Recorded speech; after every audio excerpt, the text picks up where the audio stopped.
அஸ்ஸலாமு அலைக்கும் வரஹ்மத்துல்லாஹி வபரகாத்துஹு. கண்ணியத்திற்குரியவர்களே, அல்லாஹ்வின் நல்லடியார்களே, நேற்றைய தினம் சஃபர் மாதத்தினுடைய சிறப்புகள், சஃபர் மாதம் பீடை மாதமா இல்லையா, சஃபர் மாதத்திலே என்னென்ன நிகழ்ச்சிகள் எல்லாம் நடந்தது என்பதை பற்றியெல்லாம் சில விஷயங்களை நாம் பார்த்தோம். அதன் தொடர்ச்சியாக இன்றைய தினம் சஃபர் மாதத்திலே வேறு என்னென்ன நிகழ்ச்சிகள் நடந்தது என்பதை பற்றியும் சில விஷயங்களை இன்று நாம் பார்ப்போம். அன்பிற்குரியவர்களே, இந்த ஹிஜ்ரத்திற்கான இந்த தொடக்கம் என்பது இந்த சஃபர் மாதத்தில் தான். பெருமானார் ஸல்லல்லாஹு அலைஹி வஸல்லம் அவர்கள் எல்லா சஹாபாக்களையும் ஹிஜ்ரத்திற்காக வேண்டி அனுப்பி வைத்துவிட்டு பெருமானார் ஸல்லல்லாஹு அலைஹி வஸல்லம் அவர்கள் தங்களுடைய வீட்டிலே தங்குகிறார்கள். அப்பொழுது காஃபிர்கள், எதிரிகள் தார் நதுவா என்கிற அந்த இடத்திலே அமர்ந்து பெருமானாரை எப்படி கொல்வது என்பதாக திட்டம் தீட்டுகிறார்கள். பெருமானார் ஸல்லல்லாஹு அலைஹி வஸல்லம் அவர்களுடைய வீட்டை சுற்றியும் ஆட்கள், எல்லா ஆட்களையும் நிப்பாட்டி வைத்துவிட்டு எல்லா ஆயுதங்களோடு நிற்கிறார்கள். பெருமானாரை எப்படியாவது கொல்ல வேண்டும்.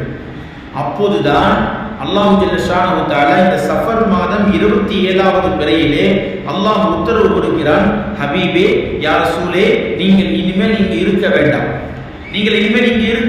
புறப்படுங்கள், ஹிஜ்ரத்திற்காக வேண்டி புறப்படுங்கள் என்பதாக இந்த சஃபர் மாதம் 27வது பிறையிலே அல்லாஹ் உத்தரவு கொடுத்தான்.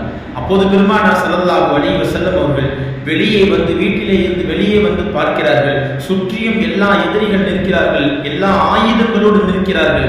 அப்போது பெருமானார் ஸல்லல்லாஹு அலைஹி வஸல்லம் அவர்கள் அல்லாஹ்விடத்திலே கேட்கிறார்கள், யா அல்லாஹ், நான் எப்படி வெளியே போவது? எல்லா ஆயுதங்களோடு பெரிய படை நிற்கிறது, நான் எப்படி வெளியே போவது என்று கேட்டபோது சில ஆயத்துக்களை அல்லாஹ் ஜல்ல ஷானஹு தஆலா பெருமானார் ஸல்லல்லாஹு அலைஹி வஸல்லம் அவர்களுக்கு சொல்லிக் கொடுத்து இந்த ஆயத்தை ஓதி மண்ணை எடுத்து அவர்களுடைய கண்ணிலே தூவுங்கள் என்பதாக சொன்னான். அதே போன்று செய்தார்கள். பெருமானார் ஸல்லல்லாஹு அலைஹி வஸல்லம் அவர்களை எதிரிகளுடைய கண்களிலே மண்ணை தூவிவிட்டு ஹிஜ்ரத்திற்காக வேண்டி அழைத்து கொண்டான் இந்த சஃபருடைய மாதத்திலே. அப்படிப்பட்ட ஒரு உன்னதமான மாதம் இது சஃபருடைய மாதம். மட்டுமல்ல, இந்த இஸ்லாத்தை அழிக்க வேண்டும், ஒழிக்க வேண்டும் என்பதற்காக வேண்டி எதிரிகள் எவ்வளவோ தொல்லைகள் கொடுத்தார்கள் இஸ்லாமியர்களுக்கு. பெருமானார் ஸல்லல்லாஹு அலைஹி வஸல்லம் அவர்களுக்கு நிறைய பேர் அடிமையாக இருந்தார்கள். ஹஜ்ரத் உமர் ரலியல்லாஹு அன்ஹு அவர்கள் பெருமானார் ஸல்லல்லாஹு அலைஹி வஸல்லம் அவர்களிடத்திலே பலமுறை கேட்டார்கள், யா ரசூலல்லாஹ், நீங்க ஒரு அனுமதி கொடுங்க, வாளை எடுத்துக்கொண்டு தலையை சீவி விடுகிறேன் என்பதாக கேட்டார்கள். பல முறை கேட்டும் அனுமதி கிடைக்காத போது, கிடைக்கவில்லை. இந்த சஃபருடைய மாதத்தில் தான் அல்லாஹ் ஜல்ல ஷானஹு தஆலா இதற்கான அனுமதியை தருகிறார். உங்களை தாக்குபவர்களை நீங்கள் திருப்பி தாக்கலாம்,